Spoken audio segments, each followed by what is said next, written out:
All right, now let's take you back to the Bridget Mabandla Justice College, where we find my colleague anchor Ayanda Nyathi to give us a comprehensive wrap of everything that has been heard thus far at the Commission. Good morning to you yet again, Ayanda. Quite a lot being heard this time around, the introduction of Cedric Gabinde. And specifically, that's where we just ended now, where she didn't mince her words, where Ms. Ramsamy went on to state that after that visit by the IDAC head at the Minister Senzo Mkunu's home, in the presence of Gabinde, she was quite uncomfortable and then came back to the office and said, I want you to dig up dirt on this individual. I want to prosecute him. Quite concerning. Indeed, because it's yet another indication that there may have been some kind of orchestrated move to come after specific people. We get a sense that, though, Drushantha Ramsamy is still really building up to what the motive might have been. But as far as she's concerned, there was, at the very least, that instruction for her to, quote-unquote, get dirt on Cedric Gabinde. But I just want to take a few steps back, Mfundo, because from the get-go, I think Drushantha Ramsamy really had this room's attention when she asked to address a number of matters before getting into her second statement. One of them, she says, was to respond to comments purportedly from social media, from some of her colleagues, about her demeanor before this inquiry. Take a listen. With regards to the demeanor, I've reached a point emotionally where I would rather laugh or smile at the circumstances, as serious as it is, than cry. And I don't want to seem like I'm a victim by crying while I'm trying to assist the Commission in their findings. So I do ask for understanding that it has been a very tough road, and I'm choosing not to be emotional. So if I do smile or if I do laugh under certain serious topics, please forgive me. I don't think it's the Commission's forgiveness that you're seeking, but You see. To the public at large.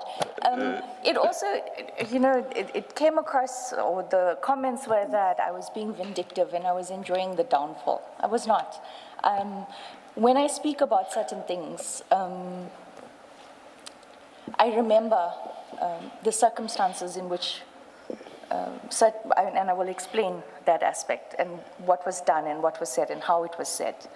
And so I try to rather laugh about it than cry about it. So Ms. Ramsamy, they're saying that she's gotten to a point where she would rather smile than cry, given what she's endured. But it didn't end there. This is all before her statement even began. She also asked to speak about why she believes she was ultimately roped in to essentially investigate and prosecute the matter involving Brigadier Mokwele and the crime intelligence head, suggesting that from where she's sitting and with the benefit of hindsight, the plan from Advocate Johnson and Mr. Perumal was to groom her. Take a listen to what she meant by that. Whenever Mr. Perumal tried to deviate or tried to, what is the word that Mr. Rapeso used? Run tricks. The three of us backed each other to ensure that the investigation was in line and lawful. So when I spoke about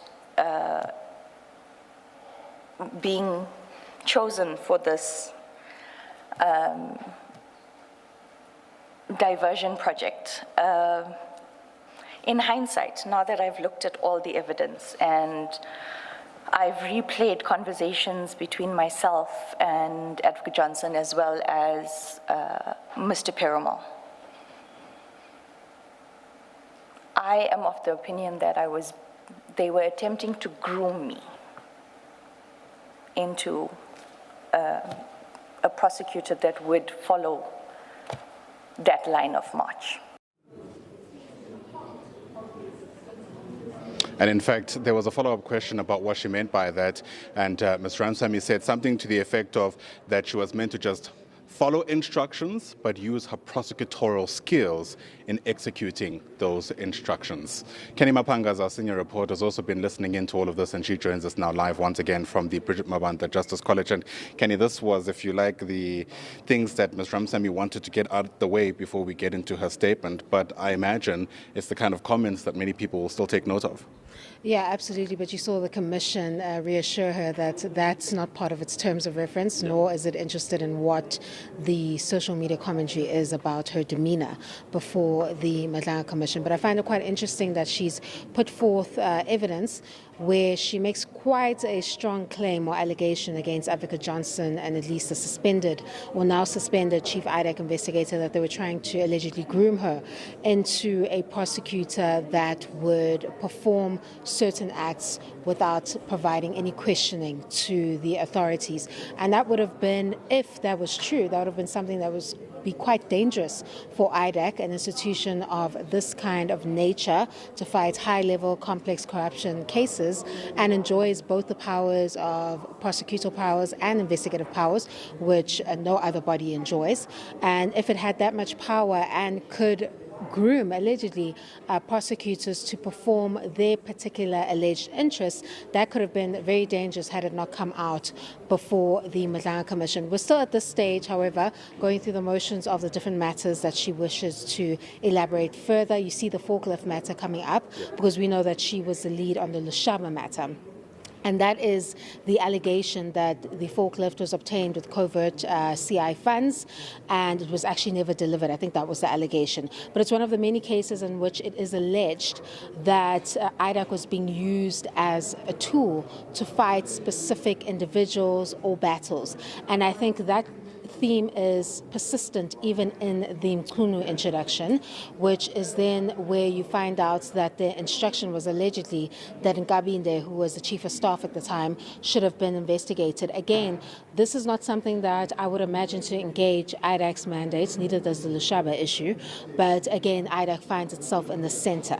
And what really is taking place there, where you have a body that is supposed to be independent, fighting high-level corruption, but at an easy call, it seems, it can allegedly be summoned to the residence of the minister, and then you have Johnson coming back, allegedly, according to the witness, making a request that she allegedly wants dirt on Cedric Gabinde. These are all matters that really shouldn't be something that IDAC is concerned with, but this theme continues to persist, where IDAC finds itself doing everything but what it's mandated to do in terms of the legislation, but is always in the middle of this alleged storm within the South African Police Services, crime intelligence, and now we're even seeing, even in the minister's office himself, with his own chief of staff, there comes IDAC at the center of that alleged storm as well. So again, it's themes, it's about the themes that are persisting and what the Madlanga Commission must make of these themes, particularly because even though Johnson has resigned, IDAC will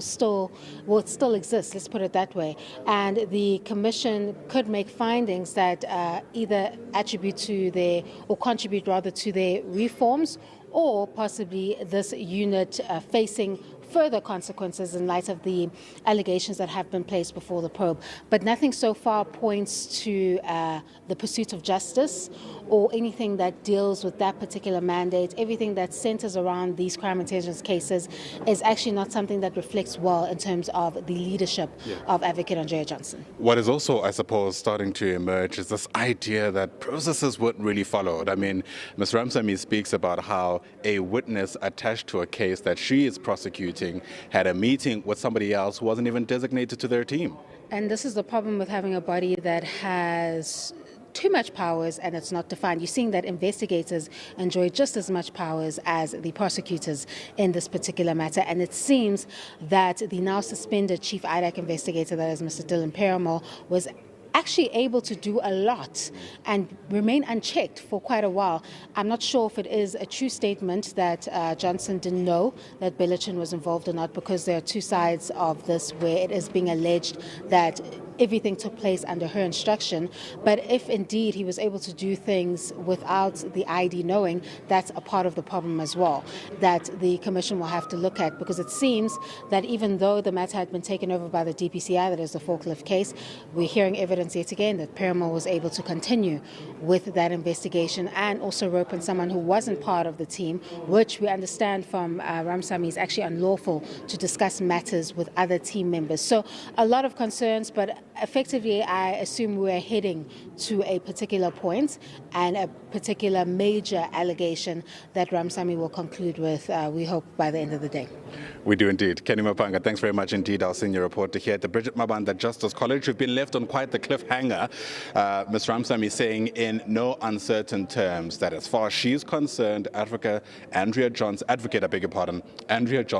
wanted dead on Cedric Gabinde.